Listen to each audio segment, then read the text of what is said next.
Ladies and gentlemen, the Secretary of War.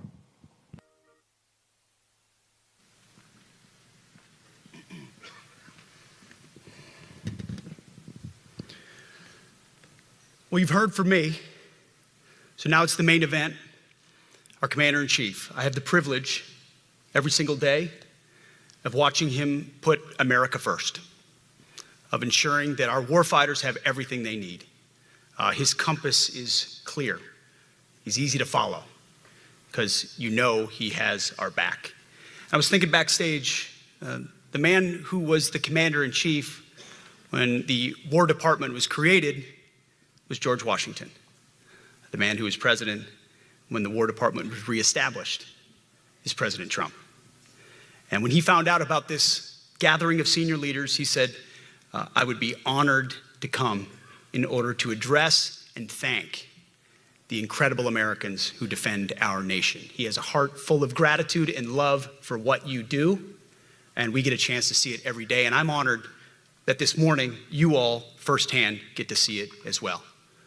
So ladies and gentlemen, join me in welcoming the 45th and 47th President of the United States, our Commander-in-Chief, Donald J.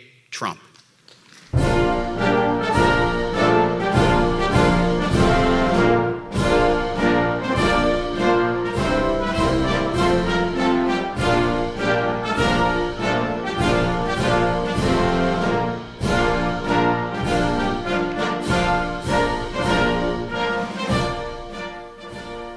Thank you very much, Pete.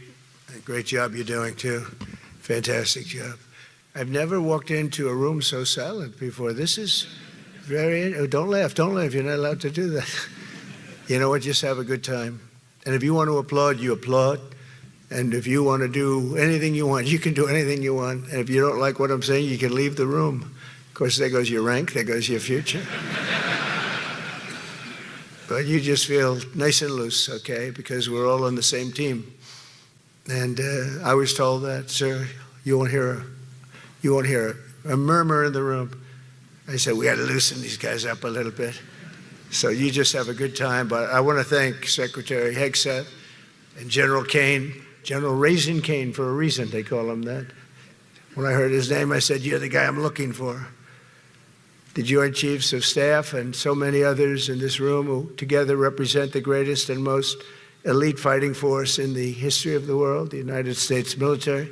We're very proud of our military. I rebuilt the military during my first term. It's one of the greatest achievements. We had the greatest economy in history, and I built the military. Those are the two things I say more than anything else. And I also kept us safe at the borders. We had very good borders. We didn't have people coming in from jails and prisons and everything like took place over the last 4 years. They'll never forget what happened to this country over the last 4 years with the incompetence.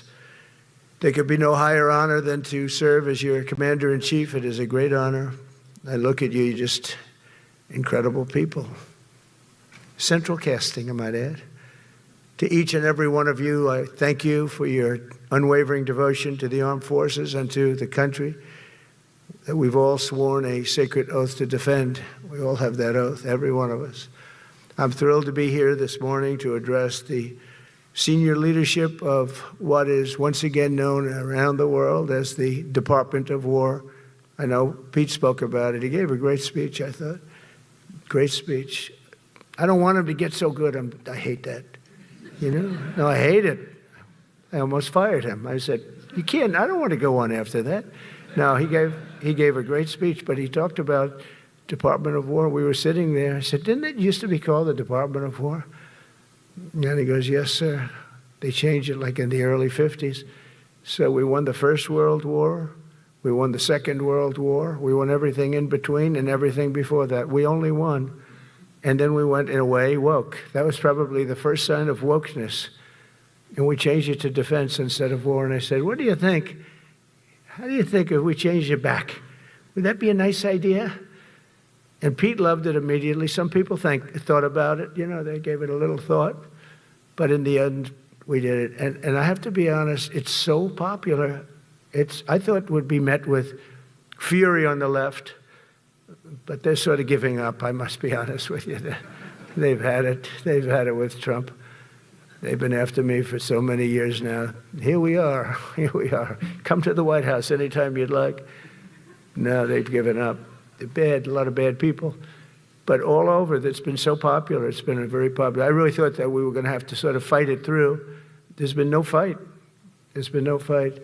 Like what I called the Gulf of America, the Gulf of America, because to me it was always the Gulf of America. I could never understand. We have 92% of the frontage. And for years, actually 350 years, they were there before us. It was called the Gulf of Mexico. I just had this idea. I'm looking at a map. I'm saying, we have most of the frontage. Why is it Gulf of Mexico? Why isn't it the Gulf of America? And I made the change, and it went smoothly. I mean, we had a couple of fake news outlets that refused to make the change. And then one of them, AP, took us to court. And we won. And the judge, who was a somewhat liberal judge, said the name is the Gulf of America, because AP refused to call it the Gulf of America. They wrote, they're not a good outfit, by the way. They call it the Gulf of Mexico. I said, no, the Gulf of America is the name. And the judge actually said that, in fact, you can't even go into the room because what you're doing is not appropriate. The name is the Gulf of America. Google Maps changed the name. Everybody did, but AP wouldn't. And then we won in court. How about that? Isn't that so cool? The Secretary Hexer beautifully described the name change reflects far more than the shift in branding. It's really a historic reassertion of our purpose and our identity and our pride. That's when we go with the word war. And, you know, we want war because we want to have no wars. But you have to be there, and, you know, sometimes you have to do it. I have settled so many wars since we're here. We're here almost 9 months, and I've settled 7. And yesterday we might have settled the biggest of them all, although, I don't know, Pakistan, India was very big. Both nuclear powers, I settled that. But yesterday could be the settlement in the Middle East. That hasn't happened for 3,000 years. I said, how long have you been fighting? 3,000 years, sir. That's a long time. But we got it, I think, settled. We'll see. Hamas has to agree. And if they don't, it's going to be very tough on them. But it is what it is. But all of the Arab nations, Muslim nations have agreed. Israel has agreed. It's an amazing thing. It just came together. War is very strange. You know, you never know what's going to happen with war.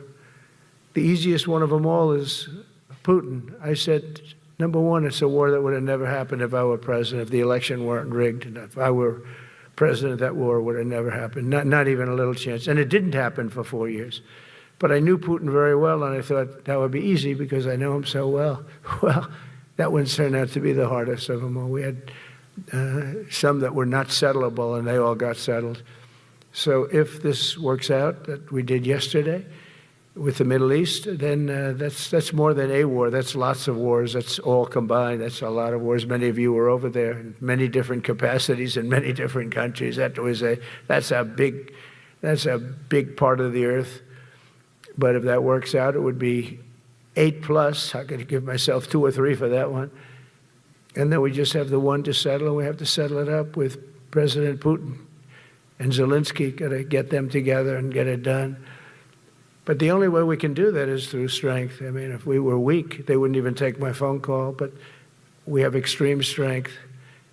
We had the horror show in Afghanistan, which is really the reason I think that Putin went in. He saw that horror show by Biden and his team of incompetent people. And that showed, I think it gave him a path in. I wasn't there any longer. I watched that, and it was so horrible. I think it was the most embarrassing day in the history of our country. And now we're back. And that's it.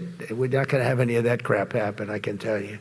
That was terrible, so terrible. Together we're reawakening the warrior spirit, and this is a spirit that won and built this nation. And from the cavalry that tamed the Great Plains to the ferocious, unyielding power of Patton Bradley and the great General Douglas MacArthur. These are all great men in this effort. We're a team, and so my message to you is very simple. I am with you, I support you, and as president, I have your backs 100%. You'll never see me even waver a little bit. It's the way it is. And that includes our great police officers and firemen and all of these people that are doing so well. Together over the next few years, we're going to make our military stronger, tougher, faster, fiercer, and more powerful than it has ever been before. I rebuilt our nuclear, as you probably know, but we'll upgrade that also and just hope we never have to use it. We have to hope we never have to use it, because the power of that is so incredible. I see things, I don't think they'd show it to you. I really wouldn't want them to show it to you. But when you see the result of what's left, you never want to use that. Never, never, ever. We were a little bit threatened by Russia recently, and I sent a submarine, nuclear submarine, the most lethal weapon ever made. Number one, you can't detect it. There's no way. We're 25 years ahead of Russia and China in submarines. Russia's actually second in submarines. China's third, but they're coming up. They're coming up. They're way lower in nuclear too, but in 5 years they'll be equal. They're coming up. And you don't have to be that good with nuclear. You could have 1/20th what you have now and still do the damage that would be, that'd be so horrendous.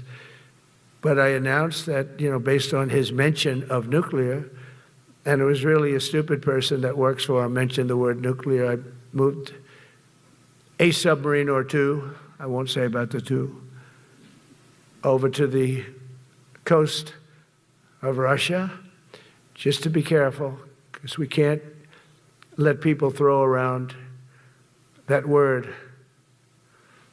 I call it the N-word. There are two N-words, and you can't use either of them. You can't use either of them. And frankly, if it does get to use, we have more than anybody else.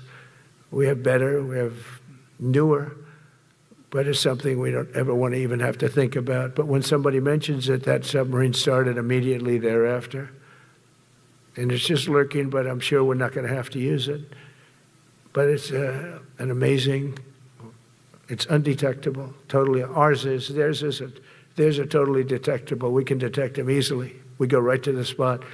But we have genius apparatus that doesn't allow detection. It doesn't allow detection at all by anybody above water or below water. It's incredible. We're way ahead of everybody in that and other things. As a result of the exciting renewal of the spirit of our armed forces, and that's what it is. It's really reaching that spirit, unprecedented heights. Over the past 8 months, new enlistments, I'm so proud of this, have surged to record highs, the highest we've ever had. And we used to have recruiting shortages. If you remember, about a year and a half ago, I was at the beginning stage of a campaign, and things came out that you couldn't get people to join the armed forces. And by the way, the police also. Fire department. I always put the fire department in because they're great. They're great. And I got 95% of their vote, too. That helps. When you get 95% of their vote, you always have to mention them. But they're great. And they're brave in our inner cities, which we're going to be talking about, because it's a big part of war now. It's a big part of war. But the firemen go up on ladders, and you have people shooting at them while they're up on ladders. I don't even know if anybody heard that.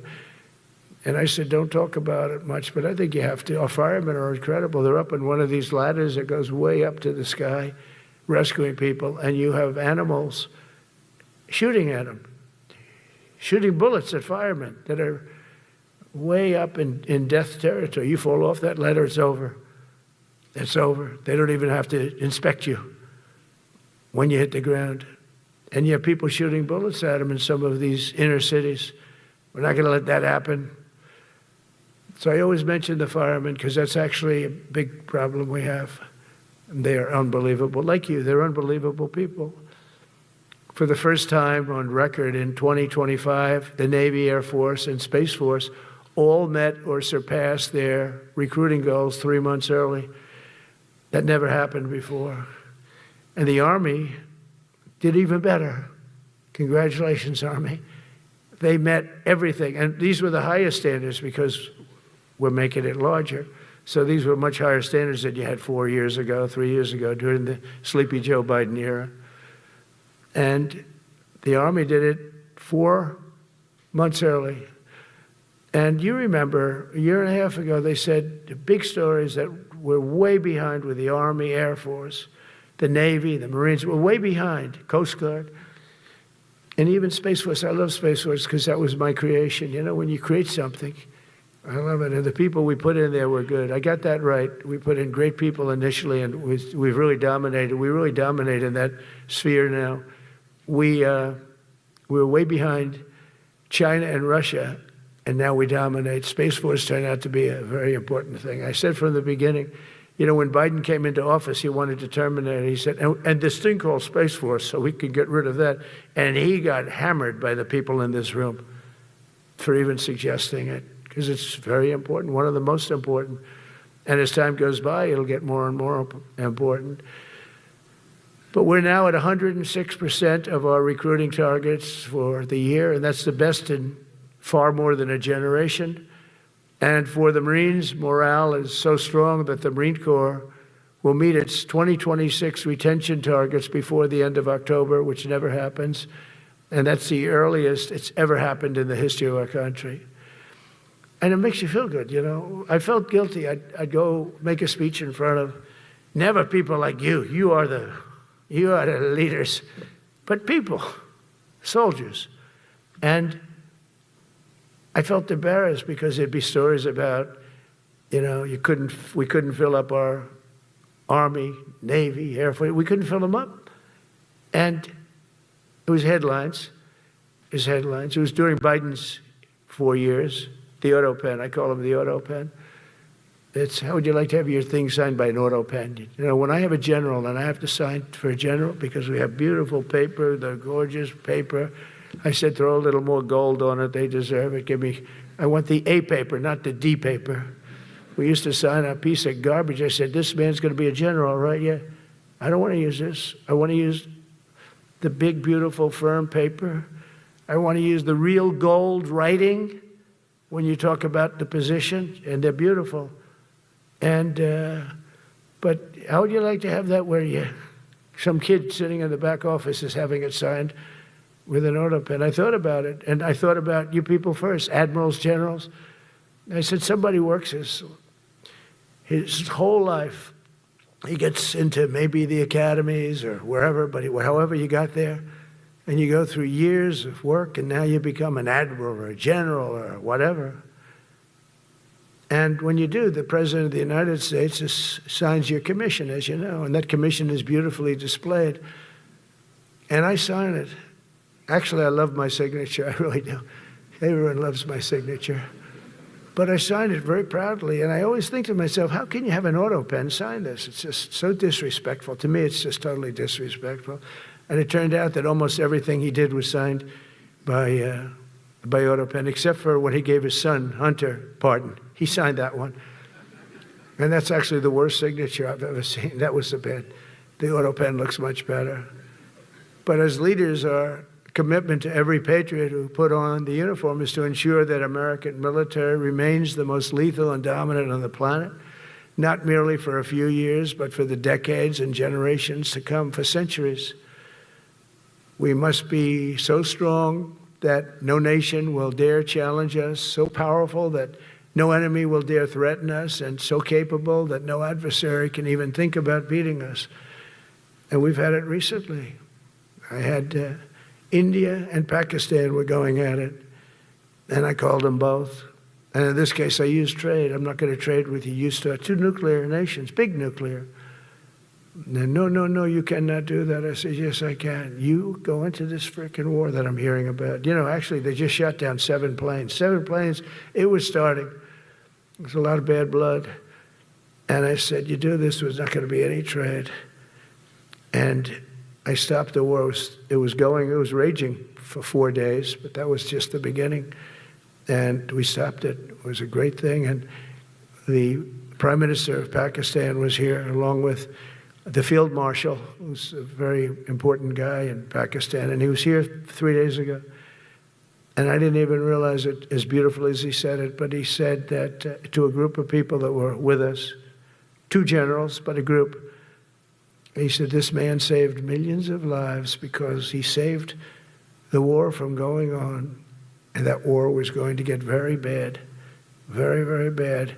President Trump saved millions and millions of lives. That was a bad war. And I was very honored. I loved the way he said it. Susie Wiles was there. She said that was the most beautiful thing. But we saved a lot of them. We saved a lot of them. Even in Africa, we saved the Congo with Rwanda. They've been fighting for 31 years, 10 million people dead. I got that one done. And very proud of it. So if this works out, we'll have 8 in 8 months. That's pretty good. Nobody's ever done that. Will you get the Nobel Prize? Absolutely not. They'll give it to some guy that didn't do a damn thing. They'll give it to a guy that wrote a book about the mind of Donald Trump and what it took to solve the wars. And he'll get the Nobel Prize will go to a writer. No, but well, let's see what happens. But it's be a big insult to our country. I will tell you that. I don't want it. I want the country to get it. It should get it because there's never been anything like it. Think of it. So if this happens, I think it will. I don't say that lightly because I know more about deals than anybody. This is what my whole life was based on. And they can change, and this can certainly change. But we have just about everybody. We have one signature that we need, and that signature will pay in hell if they don't sign. I hope they sign for their own good and we create something really great. But to have done 8 of them is just like such an honor. And then we have Putin and Zelensky. The easiest one of them all. I said, that one I'll get done. I thought that was going to be first. The others were much harder, some of them. Azerbaijan this was going on for 36 years. They said, it's not solvable, sir. You don't do it. I said, I will do it. I will do it. And I got on the phone with the 2 countries. They were great. They were great. I knew immediately. I knew as soon as I started talking to them, we're going to solve that war, and we did. Now they're so happy. Now they're friends. One said he's been president for 32 years, 22 years. He said, for 22 years, I did nothing but kill his people. They were in the room together at the Oval Office. And they started off spread like this. I have the beautiful Resolute desk. And one was here, and one was here. You couldn't get further away. That's the furthest I've ever seen 2 people in front of me. And as the hour went by, they got closer, closer, closer. And at the end of the hour, we had it done. And they hugged and hugged and hugged. And I said, that's so nice, and you're going to remain friends. And I spoke to them, one of them the other day. He said, no, he's now my friend. But for 22 years, he's been the head of Azerbaijan for 22 years. And the other guy, great guy too, 7. And you know that war, that was a war that was not solvable. He said for 7 years. The other one said for 22 years. All I did was kill his people. That's all I've done. I said, well, we're going to put a stop to that. So we solved that. So it's a great thing. It's a great feeling. You're saving Kosovo and Serbia. You're saving so many lives doing this if you can do it. But our people deserve nothing less than the very best, and we're never going to let them down. And if we can solve wars instead of you having to fight wars, wouldn't that be wonderful, right? Wouldn't that be wonderful? That's why one of the first executive orders I signed upon taking office was to restore the principle of merit. That's the most important word, other than the word tariff. I love tariffs. Most beautiful word. But I'm not allowed to say that anymore. I said tariff is my favorite word. I love the word tariff. We're becoming rich as hell. We have a big case in front of the Supreme Court, but I can't imagine, because this is what other nations have done to us. And we have, great legal grounds and all, but you still have a case. It would be very bad if something happened. But I said, my favorite word in the English dictionary is the word tariff. And people thought that was strange. And the fake news came over and they really hit me hard on it. They said, what about love? What about religion? What about God? What about wife, family? I got killed when I said tariff is my favorite word. So I changed it. It's now my 5th favorite word. And I'm okay with that. I'm okay with that. But they hit me hard. But it is. I mean, when you look at, we've taken in trillions of dollars. We're rich again. And there'll never be, when we finish this out, there'll never be any wealth like what we have. Other countries were taking advantage of us for years and years. You know that better than anybody. And now we're treating them fairly. But the money coming in is, we've never seen anything like it. The other day, they had $31 billion that they found, $31 billion. So we found $31 billion, and we're not sure from where it came. A gentleman came in, a financial guy. I said, well, what does that mean? He said, we don't know where it came. I said, check the tariff shelf. No, sir, the tariffs haven't started in that sector yet. I said, yes, they have. They started 7 weeks ago. Check it. Comes back 20 minutes later. Sir, you're right. It came from tariffs. $31 billion. That's enough to buy a lot of battleships, Admiral, to use an old term. I think we should maybe start thinking about battleships, by the way.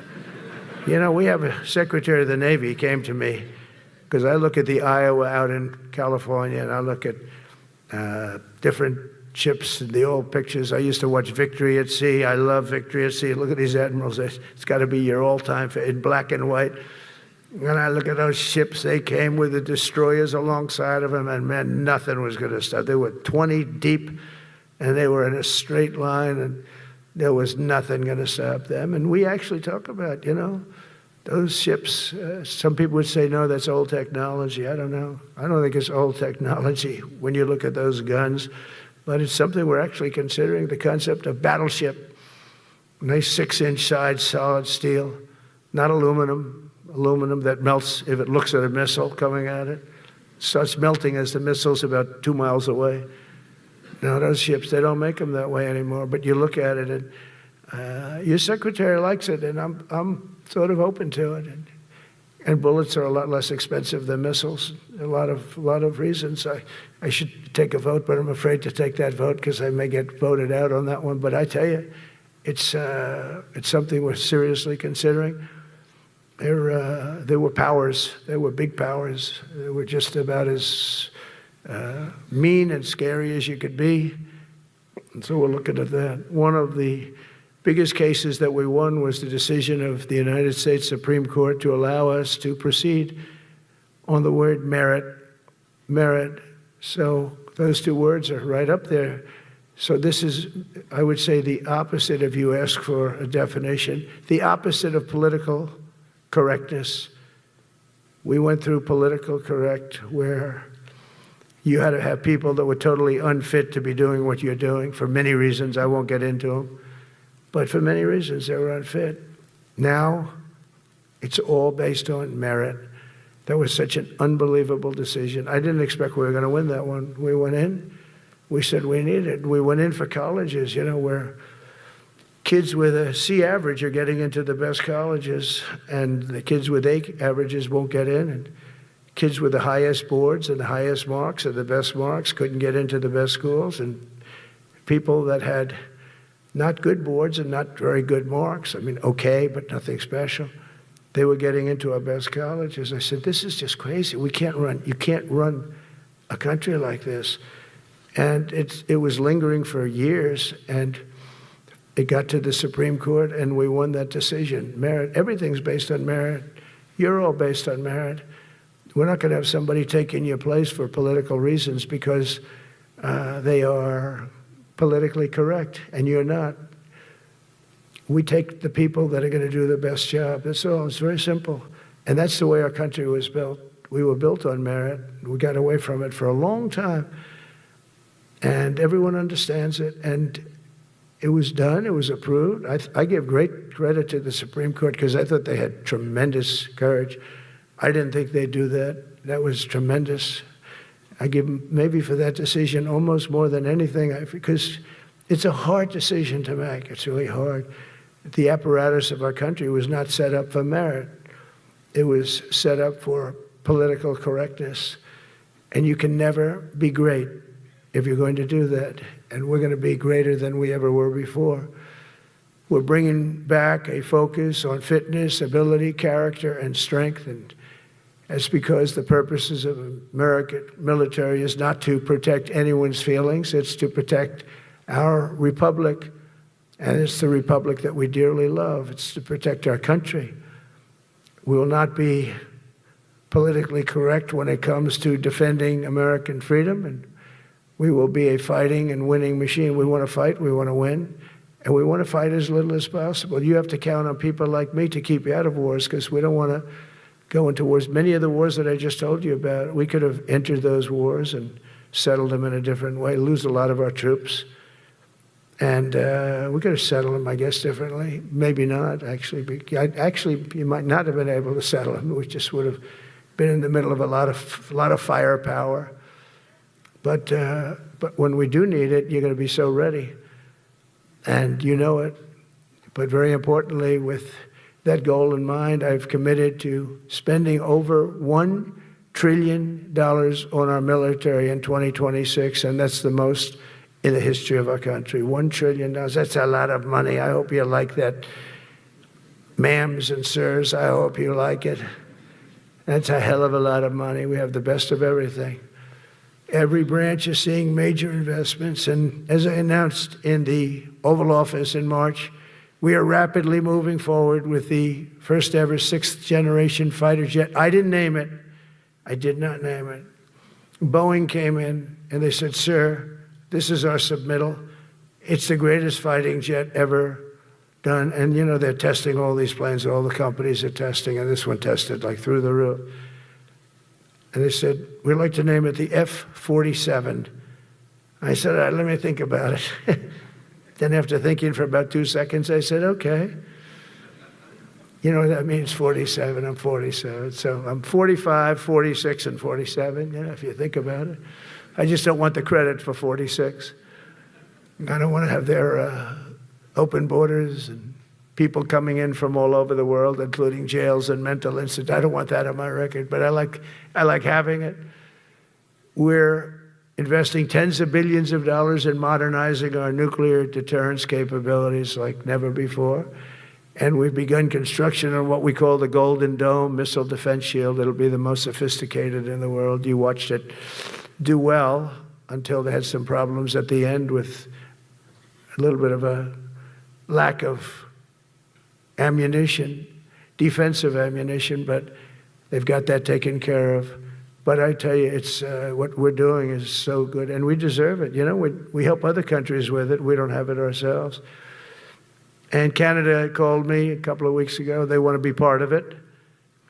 To which I said, well, why don't you just join our country? You become 51, become the 51st state, and you get it for free. So I don't know if that made a big impact, but it does make a lot of sense. It actually makes, because they're having a hard time up there in Canada now, because as you know, with tariffs, everyone's coming into our country. We have more investment than we've ever had before, $17 trillion coming in. As an example, in 4 years, Biden didn't have $1 trillion. We have $17 trillion more than that in 8 months coming in. And they're coming in from Canada, Mexico, from Europe, from all over. AI, auto plants. Everybody's coming back to the United States. Under my budget, we will be expanding the U.S. Navy by at least 19 ships next year, including submarines, destroyers, assault ships, and more. And it's going to be much more than that as we go along, because we basically don't build ships anymore. We do build submarines, but we don't build ships. Do you know in the Second World War, they were freighters and different types, but we were doing a ship a day, and now we don't do ships. And I'm not a fan of some of the ships you do. I'm a very aesthetic person, and I don't like some of the ships you're doing aesthetically. They say, oh, it's stealth. I said, that's not stealth. An ugly ship is not necessary in order to say you're stealth. By the way, the B-2 bombers were incredible. That is stealth. They went into that. I was with General Kane and Pete were in the, we call it the war room, but we're watching them go in, and they were totally untouched. They were not seen. They were literally not seen. They dropped their bombs. They hit, every single one of them hit its target. It was total obliteration. CNN, when we came back, fake news CNN, oh, their camera just went off. Look. You know, their camera, every time I mention it, they turn the camera up because it's never good. They say, this is a problem. But I don't blame them. You're better off keeping it off. But they have some scammer reporter who started saying, without any knowledge, that he may not have hit the targets as well as they thought. It may not have been obliteration. He did hit the targets. You know, I got to give us a little credit, right? It was obliteration, it turned out. The Atomic Energy Commission said it was obliteration. They had, not only did they hit the target, they had these chutes. And think of this here. Way up in the sky, there was no moon. It was dead dark. You couldn't see a thing. You couldn't see them. But they had, I guess, a beam going right into these chutes. Every single one of those bombs went right down those chutes into a granite mountain. I think it's the last time they're going to build air chutes. They had these air chutes that were nice, beautiful. They were meant for us. But it was total obliteration. And now they give us credit for that. But these people were phenomenal. I tell you, for the Air Force people here, you can be very proud. That B-2, we just ordered a lot of new ones and updated ones, but I'd take the other ones. Let me tell you, they couldn't have worked any better. So they flew for 37 hours total, back and forth. No stops, no nothing. We had 52 tankers loading them up. And that's a job I wouldn't necessarily want too much, flying a tanker loaded up with hundreds of thousands of gallons of fuel. I don't know if I'd do that job. I asked the question, what happens if it gets hit? Sir, you don't want to know about that, right? I don't want to know about that. But those guys, they just hear us. They're incredible. I had them all to the Oval Office. We had the B-2 pilots and a lot of the people, even the people that took care of them, the maintenance people, just as important. We had them all to the White House, gave them a big party on the lawn, brought some of them into the Oval Office. But on top of all this, we'll deliver a hard-earned pay raise of 3.8% to every soldier, sailor, airman, Coast Guardsman, Space Guardman, and Marine, something you weren't getting from the past administration. They did not treat you with respect. They're Democrats. They never do.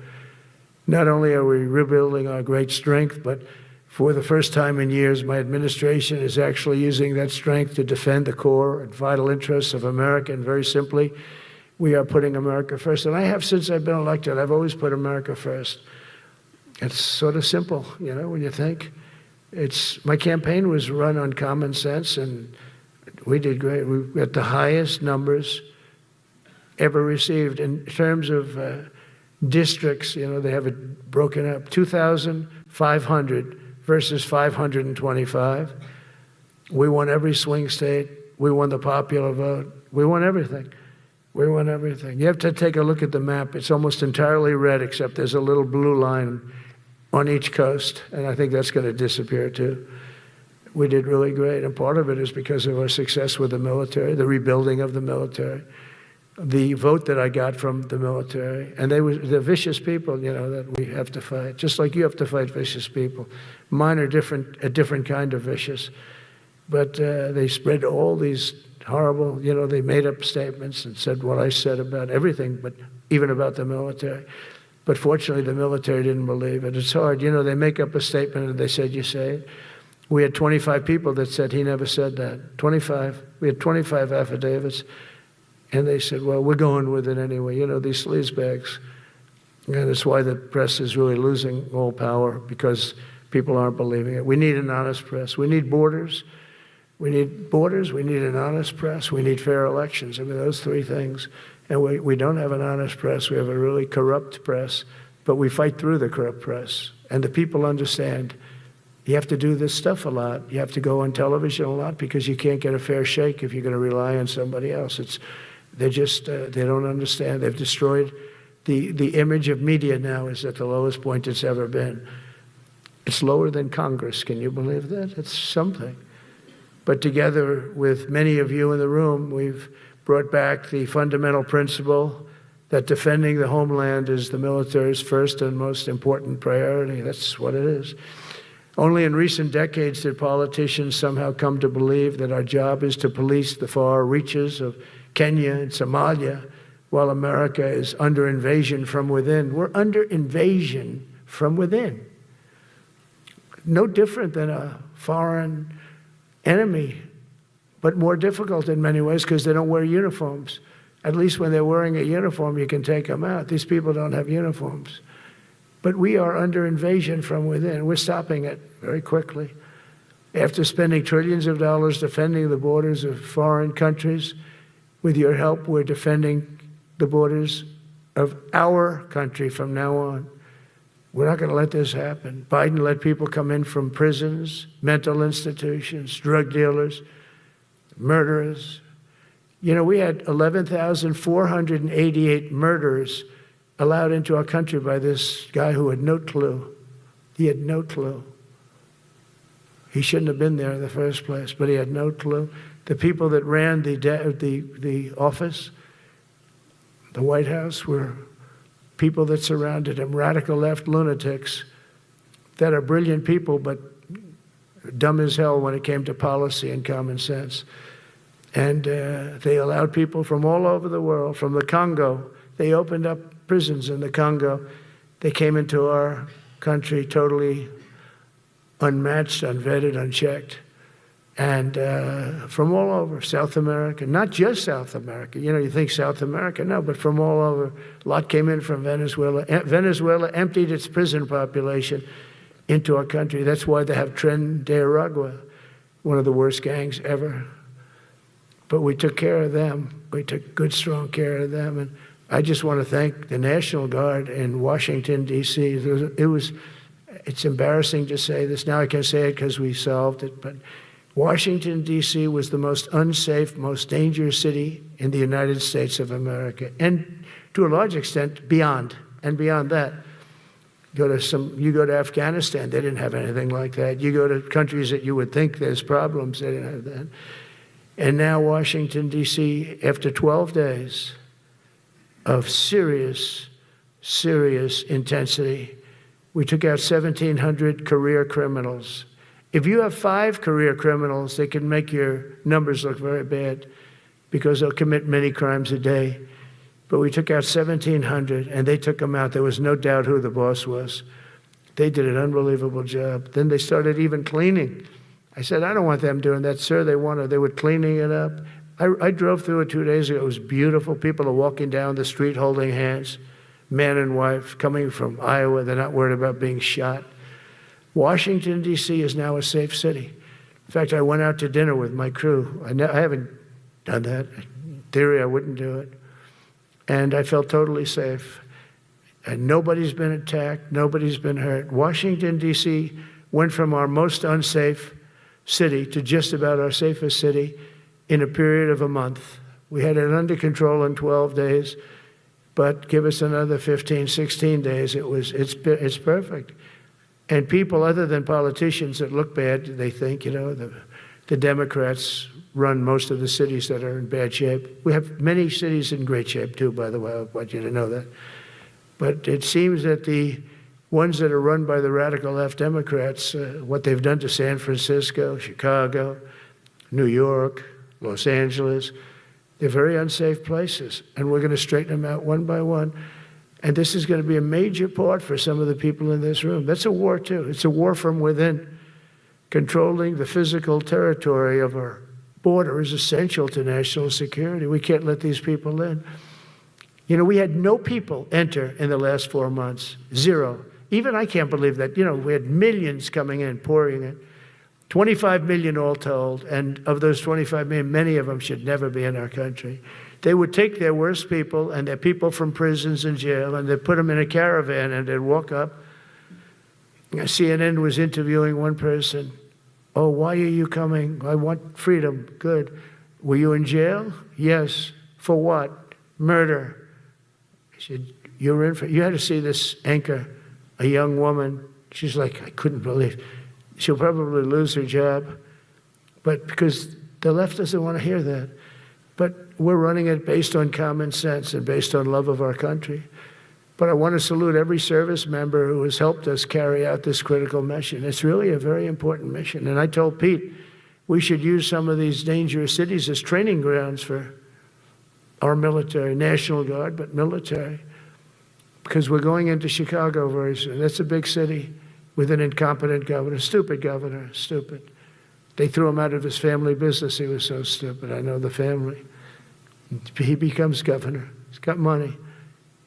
Not money that he made, but he ran for governor, he won, and now he criticizes us all the time. And last week they had 11 people murdered, 44 people shot. The week before that they had 5 people murdered, 28 people shot. Every weekend they lose 5, 6. If they lose 5, they're considering it a great week. They shouldn't lose any. You shouldn't lose any. This is civilization. And he's always up there saying, we're in very good shape. We don't need the military. No, they need the military desperately. How about Portland? Portland, Oregon, where it looks like a war zone. And I get a call from the liberal governor. Sir, please don't come in. We don't need you. I said, well, unless they're playing false tapes, this looked like World War II. Your place is burning down. I mean, you must be kidding. Sir, we have it under control. I said, you don't have it under control, Governor, but I'll check it, and I'll call you back. I called her back. I said, this place is a nightmare. It's certainly not the biggest, but it's one of the worst. It's brutal. They go after our ICE people, who are great patriots and tough job too, but they love it. They love it because they're cleaning up our country. And so you look at some of the things where they took over parts of Seattle. They actually took over a big percentage of Seattle. Think of that. You remember that. That was a while ago. And I sent in the troops, and they were gone. As soon as I sent them in, when we send in the troops, if you have a real leader that says you got to do what you have to do, I put that out the other day. You got to do what you got to do because we don't want our people hurt as they stand by. I was watching during Biden, there were troops standing up like this, brave, standing up at attention, the way I should stand all the time. And I'm like this, and people are standing, and their mouth is this far away from their mouth, and they're spitting at them, and they're screaming at them. And that soldier standing there, he wants to knock the hell out of the person, but he's not allowed to do anything. So they just stand there and they get abused. And a woman was this far away from his face, and she starts spitting in his face, and he's not allowed to do anything. If it's okay with you, generals and admirals, I've taken that off. I say, they spit, we hit. Is that okay? I think so. They spit, it's a new thing. They spit, we hit. How about the cars where the cars are coming out? They get brand new cars, Border Patrol, ICE, beautiful, nice new cars. And they're driving along, and they have to go through a gauntlet of rocks being thrown at the car. So here's this beautiful brand new car. By the time it goes 100 yards, it's destroyed. These guys have pretty good arms, some of them. And they're throwing bricks at full force into the window and into the car. It looks like it's a war zone. And I said, never let that happen again. From now on, if that ever happens, and I say it here, you get out of that car and you can do whatever the hell you want to do. Because those people are you can die from that. Those bricks go through the windows. You can die. They'd like it to. They'd like it to go through the window.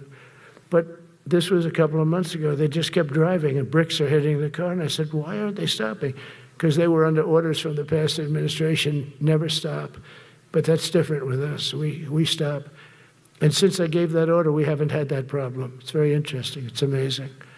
It's just like in Venezuela, you've seen the boats going.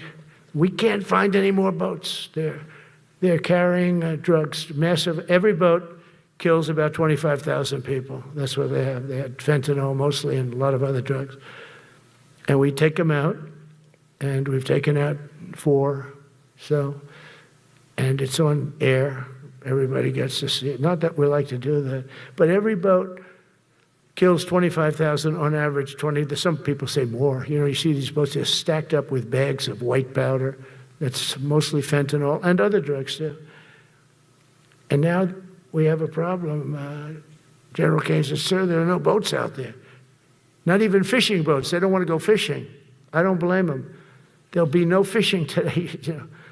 But it's amazing what strength will do, because all we want to do is stop drugs from flowing into our country. It's destroying. We lost 300,000 people died last year. Everybody knows, friends, many friends probably, that you lost a child or adults too, but you lost a son or daughter because of what's coming into our border. And we're making it very hard. Oh, and we haven't even started yet.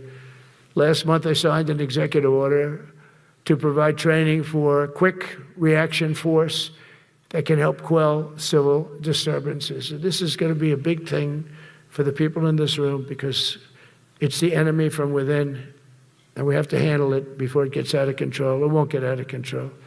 Once you're involved at all, they all joke. They say, oh, this is not good.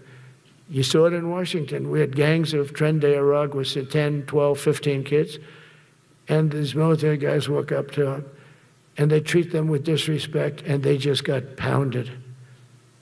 They just got pounded. The gang just pounded, then thrown into paddy wagons and taken back to their country. Some are so dangerous we don't want to even do that because we don't want to, some of stone cold murders, we don't have the confidence. Even though they're not coming back very easily, we don't have the confidence. We put them in jails. But these service members are following in a great and storied military tradition, from protecting frontier communities to chasing outlaws and bandits in the Wild West. And our history is filled with military heroes who took on all enemies, foreign and domestic. You know that phrase? Very well. That's what the oath says, foreign and domestic. Well, we also have domestic. George Washington, Abraham Lincoln, Grover Cleveland, George Bush, and others all used the armed forces to keep domestic order and peace.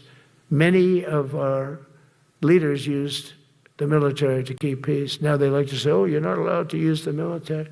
And you know what the people say? The people in those cities where they're being raped and shot and beat up, you know what they say? We love the military. You ever see where they interview the people on the street? I've never seen somebody say they don't, unless they're radical and paid off, because a lot of these insurrectionists are paid by, whether it's Soros or other people, but they're paid by the radical left. So today I want to thank every service member from general to private who has bravely helped us secure the nation's capital and make America safe for the American people. It's amazing. The whole world is watching. Everybody in the White House, they come up to me, young women, sir, thank you. I know immediately what they're thanking. They don't have to say it. They walk to work now to the White House. We haven't had a crime in Washington in so long because we got the careers. We call them the careers. We got these lunatics out, and they'll never be any good. You know, I hate to tell this to the liberal media. You could spend time with them. You could do whatever you want. You could send them to the finest schools, which they couldn't get into anyway, mentally. They couldn't get in, but no matter what you do, they'll never be good. They're bad. They're career criminals. I don't know, maybe they were born that way. Some people don't like me to say that, but maybe they were. Certainly some were. Together with the leaders here today, we're also restoring a needed focus on defeating threats in the Western Hemisphere. Throughout this region, cartel terrorists have been allowed to wage a relentless campaign of death and destruction on our country, all because we had weak leadership on top. And we did a great job with it first term, but this is something else what we're doing now. We're taking it to the next level, probably next level times 3. But we had COVID come up, and we had to take care of that. We did a great job with COVID. We had the therapeutics. It was just Regeneron, so many things we did for COVID, but we had to focus on that, and every other country in the world was being decimated by COVID. So we had to change gear a little bit to take care of that. But under our leadership, the military is now the knife's edge in combating this sinister enemy. We have to put the traffickers and cartels on notice, and we've done that. And we put them, a lot of them, we've called them a terrorist organization, which is actually a big thing to do. Nobody's done it, but I've done it with a lot of them.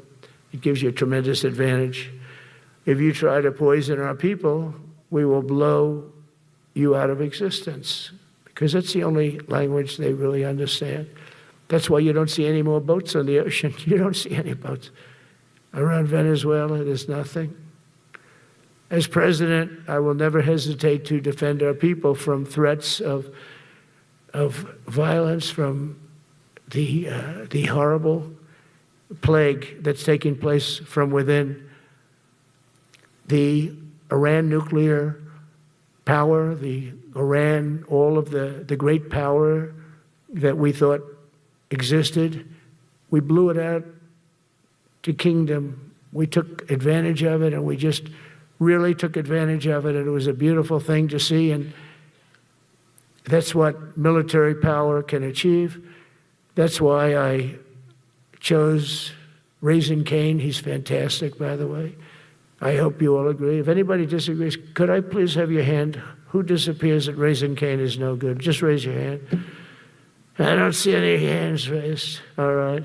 That means you're okay. That means that he's okay now, but I saw his results. You know, he took out ISIS. I was told it was going to take 4 years. It took 4 weeks. I went to see him, and he took him out in 4 weeks, knocked him out, knocked him to hell. And I was told by military people it was going to take 4 to 5 years to do it. And I don't even know if we'll have it then, sir. These were the Washington generals. I call them the television generals. But Raising Cane did it in 4 weeks, took out 100% of the ISIS caliphate. As a result of these actions and many others since my inauguration, we're witnessing the triumphant return of peace through strength. We have great peace through strength. America is respected again as a country. We were not respected with Biden. They looked at him falling downstairs every day. Every day the guy's falling downstairs. He said, it's not our president. We can't have it. I'm very careful, you know, when I walk downstairs, like I'm on stairs, like these stairs, I walk very slowly. Nobody has to set a record. Just try not to fall, because it doesn't work out well. A few of our presidents have fallen, and it became a part of their legacy. We don't want that. You walk nice and easy. You don't have to set any record. Be cool. Be cool when you walk down, but don't bop down the stairs. So one thing with Obama, I had zero respect for him as a president, but he would bop down those stairs. I've never said, da-da, da-da, da-da, bop, bop, bop. He'd go down the stairs, wouldn't hold on. I said, it's great. I don't want to do it. I guess I could do it. But eventually, bad things are going to happen, and it only takes once. But he did a lousy job as president. A year ago, we were a dead country. We were dead. This country was going to hell. We were dead in every way, from immigration to military. We didn't have the weapons. We were given everything to Ukraine. We had nothing. And by the way, I have to tell you, now, as you know, I went over and I met with NATO, and NATO raised from 2 to 5, which everyone said 5% of GDP. Millions and now trillions of dollars are pouring in. They didn't pay the 2% because they know we were there to pay it. And now they paid the 5%. That's trillions of dollars. And we're not spending any money on that war, not 10 cents. We sell our equipment to NATO. NATO pays us for the equipment, and they give it to Ukraine or whoever they give it to. They can keep it, but we're not involved. We have no money going out. Biden gave $350 billion, not sustainable, $350 billion. And we have a war that should have never started. But we're not doing that anymore. So I just want you to know we're selling equipment. Our people are buying equipment. They are buying the equipment at full price, a fair price. So I don't want to say we're making money, because I don't want to be making money on a war. It's too many people dying. They're losing 7,000 soldiers a week. A lot of them are Russian soldiers, but between the two countries, mostly soldiers, by the way. Sometimes, you know, in Kiev, they'll lob a missile in, or some drones in, kill some people. But mostly it's soldiers. Russia and Ukraine are losing 7,000 souls. And, you know, they're not American. They're not us. They're not you. We have a special obligation. But they're soldiers. They're young people. They leave their parents. They wave goodbye. And then 2 days later, they're blown up so unnecessarily. And so that's the primary reason I want to get it done. We got to get it done. It's crazy what's going on. That's the worst war that there's been since World War II. The number of soldiers that are being killed there is just crazy. From 5,000 to 7,000 soldiers die a week. Think of that. So I think we'll get that done. But that's turned out to be the toughest one. I'm so disappointed in President Putin. I thought he would get this thing over with. He should have had that war done in a week. And I said to him, you don't look good. You're 4 years fighting a war that should have taken a week. Are you a paper tiger? And it's a shame, but I think eventually we'll get that one done, just like in theory, I want to knock on wood, because you never know. It's like we're going to have the Middle East done, which is actually a much harder thing to do. I mean, thousands of years, but we have to get that war done. So now just think of it, we're a dead country. I was with the King of Saudi Arabia, a great guy. I was with the Emir of Qatar. I was with the great leadership of UAE. I was over there. We brought back $2 trillion and more. They ordered 200 planes, Boeings. They ordered so much, and they were great. But they all said essentially the same thing. They said, 1 year ago, you were a dead country, and now you're the hottest country anywhere in the world. We're the hottest country in the world right now. The absolute hottest country in the world. There's nobody even close. Putin said that to me. We met in Alaska, had a good meeting. Then he went back and started sending drones into Kiev. I said, I thought we had a good meeting. But it's one of those things. But we were a dead country a year ago, and now we're the hottest country anywhere in the world. Think of that. You can be proud of that. And you must have felt like hell when you have a wife or a husband at home, and you used to read the numbers that we can't get people to join the Army, Navy, Air Force, Marines, Coast Guard. You must have felt like, I have a job that nobody wants. That doesn't feel good. Well, now you have a job that is brimming over with people wanting it. They want it. And you're able to get a much higher quality because now you have your choice. You want so many. And we're going to have many, many people that aren't going to be able to join because of the fact that we don't need them at this moment. But think of it, what a difference that is from, I could just imagine 2 years ago, you're reading front page articles in the New York Times, of course, and Wall Street Journal. They always give us unfair stories. But they played it so big. They were playing it so big. Nobody wants to join the Army, the Marines, the Air Force. They don't want to join.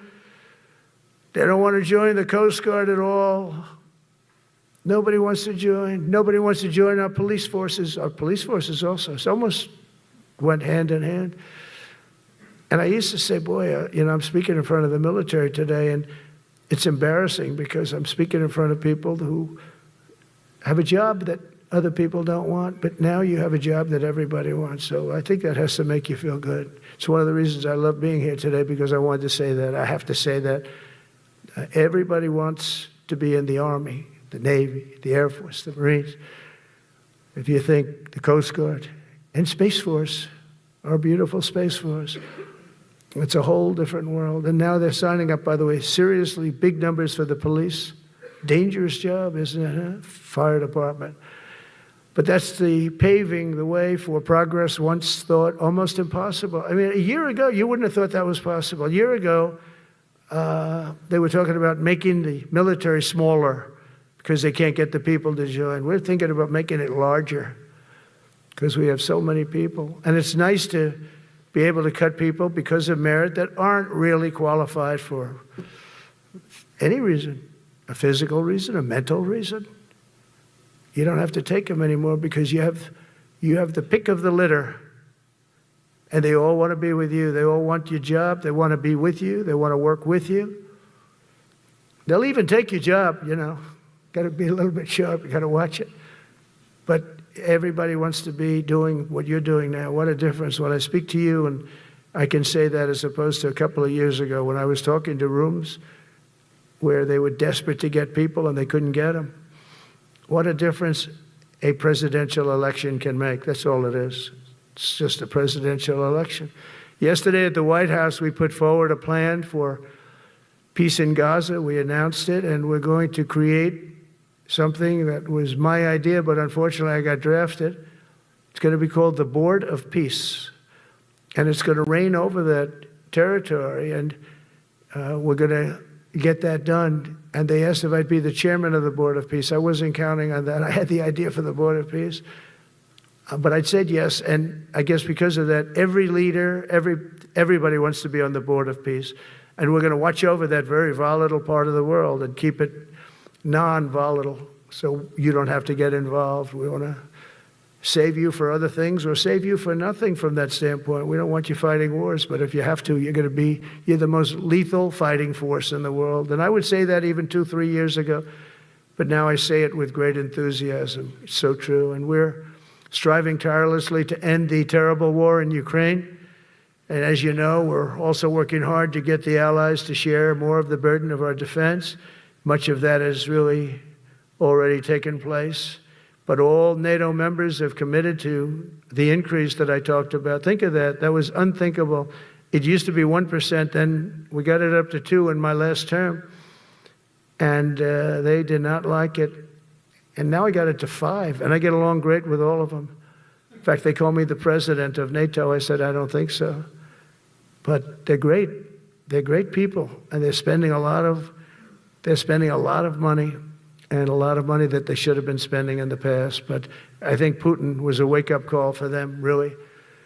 We're now selling large quantities of American-made weapons to NATO, and we're getting really fair pricing. We're making a lot of money. It's my hope that from Europe to Asia to the Middle East, our allies will make similar commitments to increase their military capabilities. And this will greatly strengthen our alliances, and also it will make war far less likely. You know, if you're a strong presence like we are such a strong presence now. And I go around bragging about that. I said, we have the strongest military anywhere in the world. I say it. You never heard Biden say that. You never heard him say anything. But you never heard him say, did you ever hear him say, we have the strongest military? He doesn't say that. I say it. We have the strongest military anywhere in the world. We have great leadership. And I'll tell you, Pete and General Kane, and all of the people that I've met that have been lifted up in rank. And we got many of them out of here, too. I'll be honest with you. Didn't like doing it, but we got many of you out of here because we weren't satisfied. We know everything about everybody. It'll also help the United States rapidly rebuild our defense industrial base. Each of you can play an important part in getting allies to do their part. So to that end, Secretary Hegseth will soon be announcing major reforms to streamline military acquisitions and expedite foreign military sales. We have tremendous numbers of countries that want to buy our equipment, and, you know, in many cases, it takes too long. They have backlogged. We're backlogged on all the equipment, which is something that's new to us a little bit. And I told those companies, you better get your ass going because we're selling you a lot of equipment. We're getting countries to buy your equipment. You got to produce the equipment. Some of the countries, I'm not going to mention, but some of the countries are buying a lot. And that's a good thing. They're on our side. 95%. I'll never say 100% because it can always turn, right? You know about that. But they're on our side. The problem is we have to get the companies that make this equipment, and we make the best equipment in the world, but they got to make it faster. We have orders for the F-35. We have orders for everything. The new F-47. We have orders for everything. They got to make it faster, a lot faster. Ammunition they have to make faster. In the coming months, we'll be making even more historic announcements to fully embrace the identity of the Department of War. I love the name. I think it's so great. I think it stops wars. The Department of War is going to stop wars. If we are as ruthless and relentless as our enemies, the United States Armed Forces will be totally unmatched in the future. We have a group of enemies that are very ruthless and very smart, but they can't match us. They can't match us. They don't even come close to matching us. Again, you know, it's very important for me to say we are the greatest military in the world, but we make the best equipment in the world. I watched our anti-missile missiles. I watched our Patriots just knock things out like a needle, hitting another needle on the stage. There's a needle up there, and you send another needle up, and it hits it every time. During the war, we went 14 for 14. We had 14, this is where they ran, we had 14 missiles coming at us. All 14 were knocked out of the sky, every one of them. We make the best equipment. From Sparta to Rome, to the British Empire, to the United States of America, history has shown that military supremacy has never been simply a matter of money or manpower. At the end of the day, it is the culture, spirit of our military that truly sets us apart from any other nation. Our ultimate strength will always come from the fierce people and those brilliant people with such pride and the unbending will and the traditions of excellence that have made us the most unstoppable force ever to walk the face of the earth. And that's what we are. Remember, we never want to use it, but we have the most powerful nuclear capability, and I call it nuclear deterrent of any other country. Nobody close. The men and women in this room inherit the legacy built and won by Washington and Jackson, Grant and Pershing, Eisenhower and Patton, Nimitz and LeMay. We carry forward the majestic military heritage passed down from father to son, soldier to soldier, and one generation of warriors to the next. You are warriors, you know that, right? You're great warriors, or you wouldn't be in this room. You're the best of the best. From Concord Bridge to Fort McHenry, from Gettysburg to Manila Bay, from Normandy to Sicily, and from the jungles of Vietnam to the dusty streets of Baghdad, America's military has charged into hellfire, climbed up jagged mountains, crossed roaring oceans, and thundered across open deserts to defend our flag, our freedom, and our homeland. Nobody does it like you. Now we are discovering American muscle, reasserting American might, and beginning the next story chapter in American military legends and lore. That's L-O-R-E. It is lore. When it comes to defending our way of life, nothing will slow us. No enemy will stop us. They cannot stop us. And no adversary will stand in our way. They won't stand in our way. We don't want them to stand in our way. We don't want to even put them in that position, but they're not going to stand in our way ever again. You'll never see 4 years like we had with Biden and that group of incompetent people that ran this country that should have never been there. Because we had the United States military, the best, the boldest, the bravest that the world has ever seen, that the world has ever known. With leaders like we have right here in this beautiful room today, we will vanquish every danger and crush every threat to our freedom in every generation to come, because we will fight, fight, fight, and we will win, win, win. I want to just thank you once again, and God bless the United States military, and God bless America. God bless you all. Thank you very much. Thank you.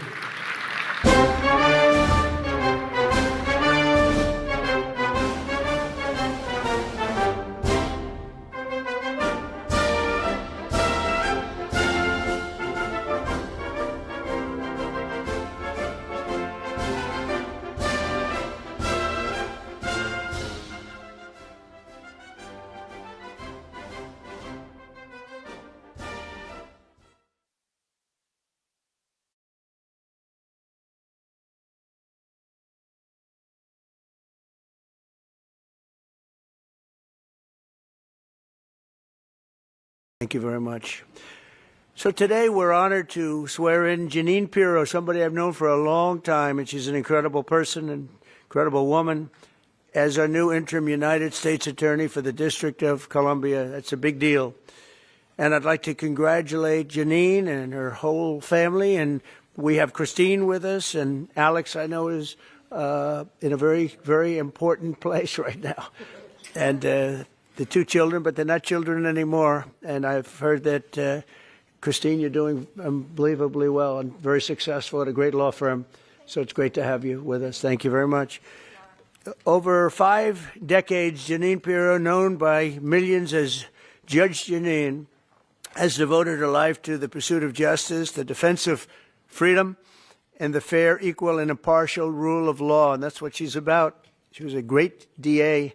I remember very well. She was as good as anybody I've seen.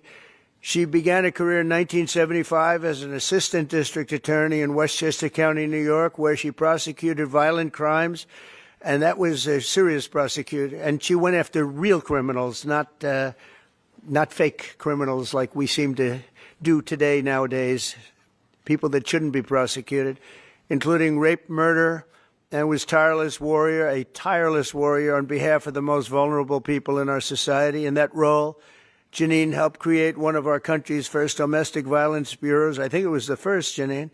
And as its chief, she revolutionized victim protection and bold, innovative policies like very few people even thought of. In 1990, Jeanine became the first female judge in Westchester County history. And following the year, and by the way, very distinguished, had an unbelievable, distinguished career. And in the following years, she presided over numerous complex criminal cases. The reason they were complex is that other judges were not able to understand them. They were called the complex cases. My sister had them too. They always used to give her the complex cases because other people didn't understand them, including high-stakes felony narcotics trials. Her outstanding judicial record earned her the honor of being named the #1 judge in 1990 by the Independent Fund for Modern Courts. That's nationwide. Outstanding judge. The following year, Judge Jeanine was elected Westchester County District Attorney, became the top prosecutor for a jurisdiction that included some of the largest suburbs in New York City, including Yonkers and White Plains. It's a big deal. As District Attorney, Jeanine tackled high-profile violent crime cases and established one of the nation's most successful cybercrime units to combat online child abuse. She was way ahead of a lot of people. They still aren't there, if you get right down. I mean, from what I hear, they're still not there in many cases back there where we come from. In addition to her stellar legal career, Jeanine also excelled in news media as you know, and she's become one of the most beloved political figures through her time on television, because she's been very, very successful at a thing called television. She got out of what she was doing, and frankly, she does them both great, but she's really, to me, she'll always be known as a great lawyer and a great prosecutor, which is what she's doing now. So Jeanine Pirro, I have no doubt, will be an exceptional U.S. Attorney for the District of Columbia, one of the truly most important positions in our country, of any position, where she will restore public safety in our nation's capital, break up vicious street gangs and criminal networks, and ensure equal justice under the law. You'll see very, very big improvements in the D.C. area, that I can promise you. So I want to congratulate Jeanine. I want to congratulate you and Christine and your whole family on this undertaking. And as you know, Pam Bondi is doing an unbelievable job as our real leader in the fight against crime. And Pam heard about this, and Pam said, I'll have to find time for Jeanine. She doesn't have time to do this, but for Jeanine she did, and she's going to be doing the swearing in. So, Pam, thank you very much for the great job you're doing and for swearing in our friend, Justice Jeanine. Good. Thank you. Come on up.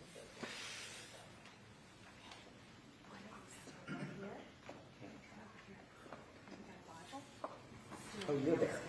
There we go. I do solemnly swear. I, Jeanine Pirro, do solemnly swear that I will support and defend the Constitution of the United States. that I will support and defend the Constitution of the United States Against all enemies, foreign and domestic. against all enemies, foreign and domestic, And that I will bear true faith and allegiance to the same. and that I will bear true faith and allegiance to the same, And that I take this obligation freely, and that I take this obligation freely, without any mental reservation without any mental reservation or purpose of evasion. or purpose of evasion, And that I will well and faithfully and that I will well and faithfully discharge the duties of the office upon which I am about to enter. the office upon which I am about to enter. So help me God. So help me God. Congratulations. Thank you.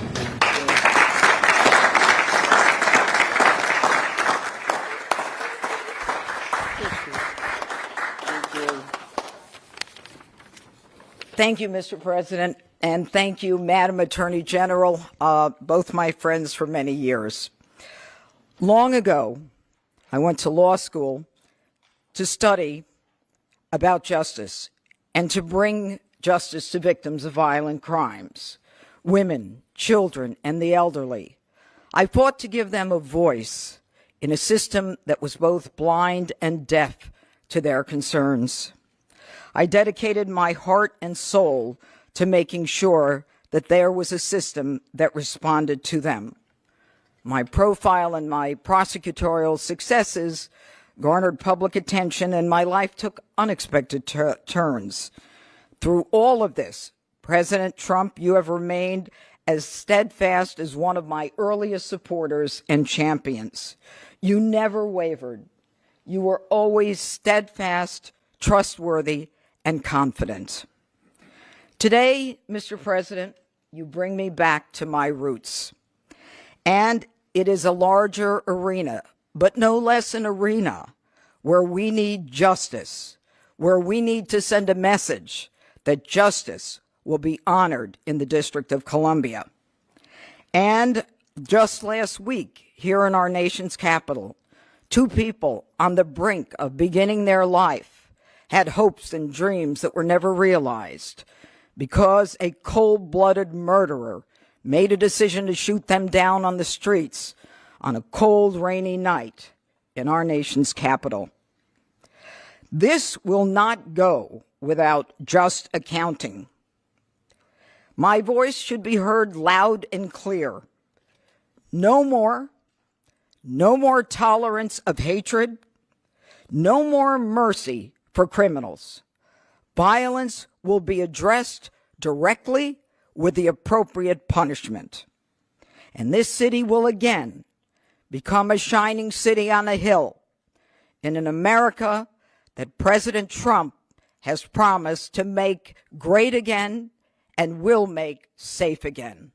Mr. President, America thanks you, and I thank you.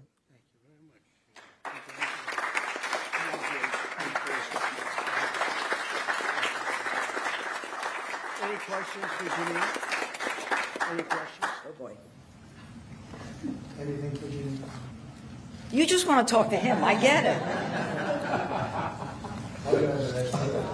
Thank you. She's going to be fantastic. Thank you very much. Thank you all. Thank you. There's no question because there's no doubt. We have no doubt you're going to be fantastic. Thank you, Mr. President. Mr. President, Mr. President, Mr. President, Yeah, please. Mr. President. On Russia, Mr. President. Please.